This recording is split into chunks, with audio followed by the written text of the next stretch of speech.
Hello, high level listeners. Welcome back to a brand new English podcast episode with side by side American and British English from us here at High Level Listening. We hope you had a wonderful time relaxing, seeing your friends and family over the holidays.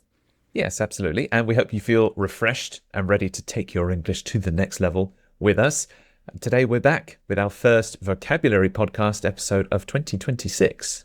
Yes, we are. And today we're going to share lots of commonly spoken English vocabulary and naturally spoken grammar in both American and British English, all about your holidays and your latest vacation.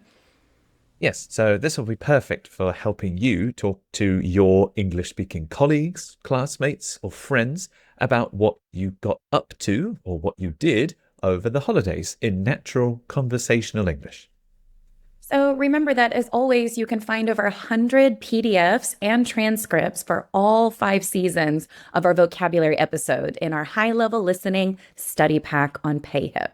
We have ad-free MP3s to download, PDF transcripts to follow along with every single word, picture dictionaries, listening exercises to really take your English to the next level. So you can see that in the link in the description below. Okay, so like usual, Kat and I will both read a short story about our own experiences over the recent holiday break. Kat's will be in American English and mine will be in British English. This time, when you listen to our stories for the first time, we want you to think, did our holiday sound relaxing or busy? What words or phrases make you think that it's relaxing or it's busy? So let's hear Kat's stories first. What did you get up to over the holidays, Kat? Well, over the holidays, I mostly stayed put, kind of taking a step back and recharging a bit. We did spend some time at my parents' house, but kept things really low key. And I had some good heart to heart chats with my mom and my sister, especially. It was honestly exactly what I needed. And by the end, I felt well rested and ready to ease back into work on Monday. Okay, so now let's listen to Mark's story. And for our students, don't forget the question. Does Mark's holiday sound relaxing or busy? Now, you might notice that we don't really use these words much in the stories. So, does it, all of these phrases, all of this vocabulary, do they point to more relaxing or more busy? And what kind of words and phrases are kind of letting you know that Mark had a relaxing or busy vacation? So, Mark, how was your vacation? My holiday was a bit manic, to be honest. I went up to see my family, and as soon as I arrived, it was full on. We were constantly on the move, shopping, cooking, popping over to see relatives, trying to fit everything in. I was absolutely knackered by the end of the trip, but it was still really lovely to see everyone. When I finally got back home, I was absolutely worn out, but in a good way.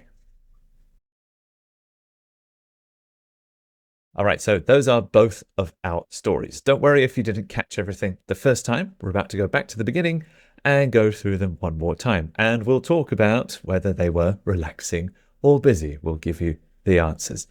So back to the start of your story, Kat. What did you get up to over the holidays? Well, over the holidays, I mostly stayed put, kind of taking a step back and recharging a bit. Okay, so it sounds like I did a lot, but I'm actually explaining the things that I mostly didn't do, right? So the first one, I said over the holidays. A lot of times people like to use the word during here, and it's actually quite common in American English, especially to say over the weekend, over my vacation, over the summer holidays, over the holidays, and it kind of talks about a period of time. So we often use the word over here. Over the holidays, I mostly stayed put. I mostly stayed put. What an interesting phrase. So if you stay put, that means you don't move. Okay. I might even say, okay, guys, stay put. I'll be right back. Meaning don't move. Don't go anywhere. Don't leave. Right. So I stayed put. So I'm going to use it in the past, right? I stayed put, meaning I didn't go anywhere. I didn't do anything. I stayed put, kind of taking a step back and recharging a bit. If I'm taking a step back from something, it could be considered a little bit on the negative side. Like I need to, this is so stressful. I'm going to take a step back. kind of I see that there's a problem, I see that there's an issue, and I'm going to remove myself from the situation. So taking a step back could sound a little negative. So I'm going to soften that by saying kind of taking a step back. Whew, maybe work has been stressful, maybe family has been stressful. So I'm kind of taking a step back and recharging a bit. Recharging, just like your phone, except usually when we talk about our phone, we charge our phones and we recharge our energy. We recharge and we feel better. We feel like we get our energy back. So over the holidays, I mostly stayed put, kind of taking a step back and recharging a bit. Yeah, I was even looking at a holiday magazine or a brochure, and it said relax and recharge. So recharge is quite trendy English at the moment, to relax and get your energy back. What about you, Mark? How was your holiday? My holiday was a bit manic, to be honest. So we asked you if it sounded relaxing or busy. My holiday was a bit manic. Manic is another word for busy, but I think it's a bit stronger than busy.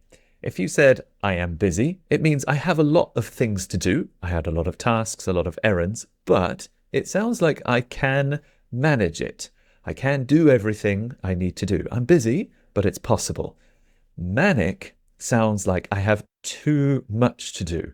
Maybe it was out of control. Maybe it was difficult to do everything, and maybe I couldn't do everything. Everything was changing. There were so many things to do, so close together. It was manic. It was a little bit crazy. So manic is a little bit stronger than busy. If someone's having a manic day, it means they are barely in control of all their tasks. Maybe they won't do everything they need to. So manic is another word for busy, and you can say I'm busy, but you cannot say I'm manic. The day is manic. My holiday was manic. Work today was manic. It was stressful. So I'm busy, but the day was manic. So yes, if someone tells you that they had a manic day, maybe they need to recharge and relax, like Kat was saying. Well, back to your side of the story. So you stayed put. So I imagine you didn't leave your hometown or travel much. Were you able to still see some family? We did spend some time at my parents' house, but kept things very low key. Mm. So, because I stayed put, I didn't really travel much, or I stayed at home, right? But we did spend some time at my parents' house. Now, why did I use we did spend some time?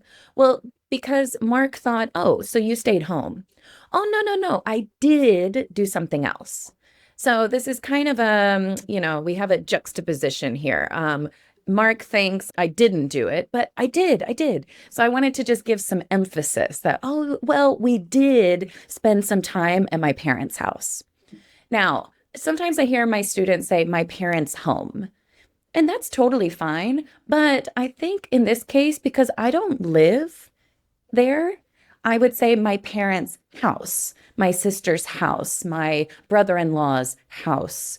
Why? Because it's not my home.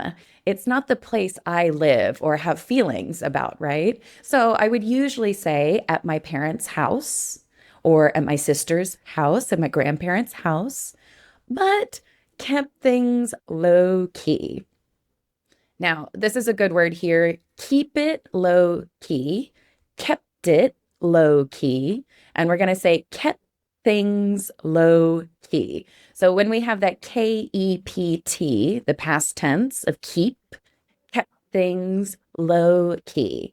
We kept things really low key. And to keep something low key is to not do a big party, not have lots of people over here. We're just going to relax. Okay. We're going to keep things low key. And so we kept things low key at the house, and it was really quite chill. There's no real party going on. It's not meant to be loud music and party and lots of drinking. It's just low key. So, Mark, what did you get up to? I went up to see family, And as soon as I arrived, it was full on. So I went up to see family. We've talked a lot in the past about up and down, up the street, down the street. I went up to see family. I added up just naturally because my parents live north of where I do. I don't know if English speakers are always thinking about this, but it often just comes out without realizing. My parents live north of me, so I have to go up, literally, to see them. If my parents lived in the south, or my family lived south of me, I went down to see family. But they're north, so I went up to see family. And as soon as I arrived, it was full on. Again, I had a busy holiday period. There were lots of things to do, so it was manic. It was full on. If your schedule or your day is full on, you have things to do every single hour, another task, another task, another task. There is no free time in your schedule. It is full on. You have to be organized, paying attention, on time, thinking of the next task, full on. You have no chance to rest. There's no time to stop. It was full on. This is another word you can use to talk about your work schedule. Like, oh, work was manic. Oh, work was full on today. Means you had a lot of things to do within quite a short time. So again, my holiday was quite busy. It was full on. All right, so back to your side of the story, Kat. Well, yeah, you kept things low key, but it's nice to have some time to catch up with your family. Yeah, actually, I had some good heart-to-heart chats with my mom and my sister, especially. So part of kind of having this relaxing time is taking a moment to catch up with family. So that's the word that, or that's the phrase that Mark said, catch up with your family. So listen to the news, anything that's happened during the year.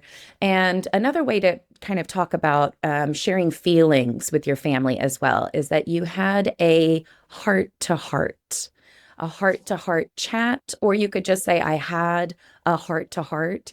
And it's kind of exactly what it sounds like, heart to heart. So we're kind of sharing more of our feelings, how we feel about things. You might have been happy, you might have been a bit sad, but you're sharing those feelings together. I had a heart to heart with my mom and a heart to heart with my sister, but since I had two of them, I would say heart to heart chats. I had some good heart to heart chats with my mom and my sister, especially. Yeah, I guess around the end of the year, people reflect, look back of the year, and they might talk more deeply about how they feel or what they're thinking about in the future. Those kind of conversations are heart to heart, where people really open Exactly. up. Yeah, just a nice heart to heart. Mm. So, Mark, it sounds like you had a really crazy vacation. Why was it so full on? We were constantly on the move, shopping, cooking, popping over to see relatives, trying to fit everything in. So it was full on. It was extremely busy. We were constantly on the move. Think of these three words as a phrase. If you are on the move, you're always moving. And especially, I think you're traveling from place to place and many different places. We're going to the supermarket, then we're going to my uncle's house, and then we're going to my aunt's house for dinner, and then we're coming back home, and then we're going out to a restaurant. So we're constantly on the move. I think this phrase also implies that you're a little bit tired or a little bit exhausting. Maybe your feet are tired or your body's quite tired from moving around all day. We're just constantly on the move. No time to rest. We were shopping, cooking, and popping over to see relatives. Again, we've talked about pop on this podcast a lot. It's a Very very British. common, very British phrase. If you pop over, you visit someone. So I can pop over to your house. Or, oh, do you want to pop over for a cup of tea? Do you want to come to my house for a cup of tea? Pop also means it's a short visit. We don't spend a long time there, maybe an hour or two max. So popping over to see relatives is visiting them for just a short time. Again, maybe a small meal, maybe just a cup of tea to catch up, and then we're on to the next place. So we were constantly on the move, shopping, cooking, popping over to see relatives like aunts and uncles and cousins, trying to fit everything in. So trying to fit it in, fitting it in. Imagine this is my schedule. It is a limited space. I have to put cooking, shopping, relatives, meals, sleep, everything. I have to fit it into this short space. That sounds like it's quite busy and difficult to organize. Maybe we have to do things quicker than we want to. We would love to spend more time, but oh my God, we have to go and see our next relatives. Or, really sorry, I've got to go. We've got to fit everything in. So I did a lot of different things and I did them quite quickly so I could fit them into my schedule or fit everything in to my schedule. So yes, a busy, busy holiday period, manic one. Your one though, you're chilling at home, talking to your family. It all sounds very lovely. Was honestly exactly what I needed. So I've got a couple of adverbs side by side. It was honestly exactly what I needed. Now, if something is exactly what I needed, it just was perfect. Maybe I didn't even know that I needed it, right? Oh, I didn't even know. And I feel so good after that. So it was exactly what I needed. We can use this with other verbs as well. Oh, that was exactly what I wanted. Oh, that was exactly what I wanted to eat. Something like that. Now, the biggest question I usually get from my students is why do we use what? Why don't we use that? Well, you can think of the word what as the thing that I needed. Okay. So a couple of sentences using the word that. It was honestly the vacation that I needed. Okay. That vacation. Okay. So those are connected. It was honestly the break that I needed. So the break that I needed. But because we don't have a word, we don't have a thing, we're going to use the word what. So it was exactly the thing that I needed. It was exactly what I needed. So hopefully that'll help you with that grammar a little bit. I know it's a little bit confusing if you're translating from your own language. So yes, it was exactly what I needed. Now, Mark, I'm still not convinced you even had a good time on your vacation. But did you actually enjoy it, even though it was really busy? I was absolutely knackered by the end of the trip, but it was still really lovely to see everyone. So I was absolutely knackered. I don't have my British flag, but if I did, I would wave it. I was absolutely knackered. This is a very common British phrase when you're very, very tired or exhausted. Oof, I am knackered. Maybe I've had a very, very busy day and I'm knackered. Or I've had a very long day at work. Oh, absolutely knackered. I don't think you'll hear this in the US at all. And it's very common in British English to put absolutely in front of it. I was absolutely knackered. That's the strongest we can make it. I was completely knackered. I was absolutely knackered by the end of the trip. But it was still really lovely to see everyone. I also think the word lovely is more common in British English. We'll say it in conversations to people like, oh, lovely to see you. Or when we're saying goodbye, oh, it was so lovely to see you. Or if we're eating food, oh, this is lovely. It just means very nice or very good. And so for me too, the holidays, it was still, even though it was busy, it was still really lovely to see everyone. So I did have a good time, even though I was knackered. Okay, so last part of your story. How are you feeling now? Well, by the end, I felt well rested and ready to ease back into work on Monday. So, Mark asked me how I'm feeling now after the nice heart to hearts, after seeing family. And by the end, so over the holidays, by the end of the holidays, I felt well rested. So I felt well rested. I was well rested. So if I am well rested, that means all my energy is back up. I slept well. I ate well. I had a nice time with my family. I didn't do any work. I felt well rested and ready to ease back into work on Monday. Now, what's nice about this is I am well rested. I was well rested. Well, we're actually using the word felt here. So I felt well rested and then I felt ready. So we're going to connect those two feelings to the word felt. I felt well rested and I felt ready to ease back into work on Monday. If you ease back into something, that means you slowly and smoothly start doing something again. So you might ease into your chair, which means you move smoothly and slowly into your chair. So you ease back into your chair, ease back into work, meaning you don't just go to work and it's stressful and crazy the very first day. It's slow, relaxed, and you're easing back into things. So I felt well rested and ready to ease back into work on Monday. Isn't that like the perfect Very way to spend your relaxing. vacation where you feel good Right? afterwards? Yeah, properly recharged. hmm But that doesn't sound like the case for you. So what happened in the end for you, Mark? Well, when I finally got back home, I was absolutely worn out, but in a good way. So, when I finally got back home, remember I went up to see my family. So I left and then I came back home, or more commonly, I got back home. When I finally got back home, I was absolutely worn out. I was worn out.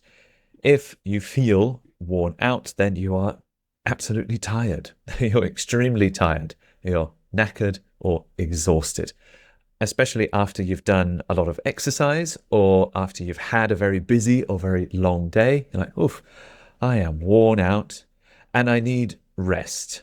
If somebody says, oh, I'm worn out, then you should let them relax. You should let them take a break because they don't have the energy to do anything else right now.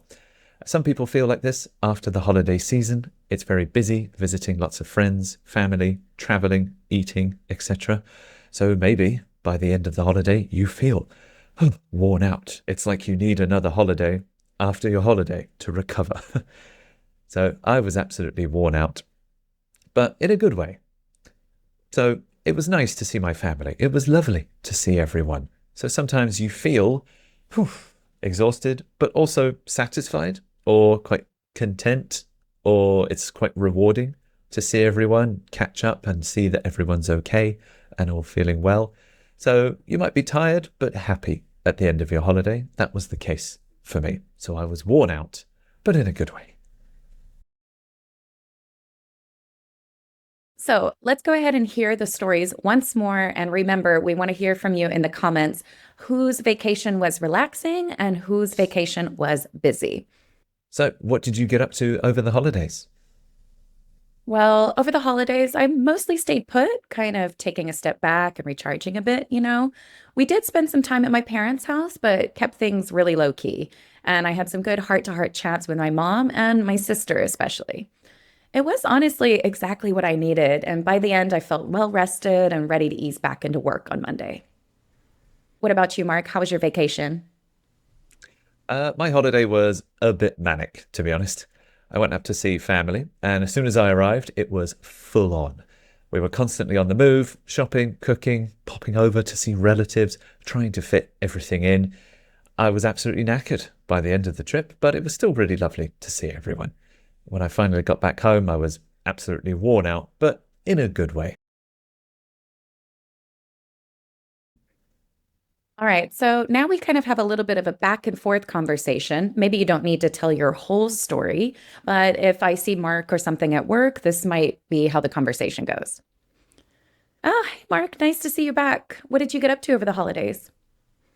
Went up to see family. It was a bit manic and full on, and I was absolutely worn out by the end. Oh my gosh, that does sound full on. Yeah, but it was really lovely to see everyone. Okay, here's another conversation you can have that uses the words and phrases here about your holidays. How about you? Did you end up going anywhere? I think you mentioned staying home this year. Yeah, saw the fam for a bit, but I mostly stayed put, kept things really low key at home. It was exactly what I needed. Oh, well, glad to hear it. Hopefully, we can just ease back into things today. I'll catch up with you later. Sounds good. Have a good day. So there you go. Lots of helpful vocabulary and phrases talking about that busy, but sometimes relaxing time over the holiday season. If this kind of listening practice helps you feel more confident, make sure you are subscribed to us here at High Level Listening. Yes, please do. And let us know in the comments, how was your time over the holidays? Was it busy like mine, or was it more relaxing like Kat's? And see if you can use some of the words or phrases from this episode in the comments below. We read and reply to every single one, so practice with us. And remember, you can find over 100 PDFs and transcripts for all 5 of our current seasons here on High Level Listening, and that you can find in our study pack on PayHip. So that includes ad-free downloads, listening exercises, picture dictionaries, and lots more, all available for you in the link down in the description below. Yes, okay. Thank you very much for listening, and we'll see you next time here on High Level Listening. Goodbye.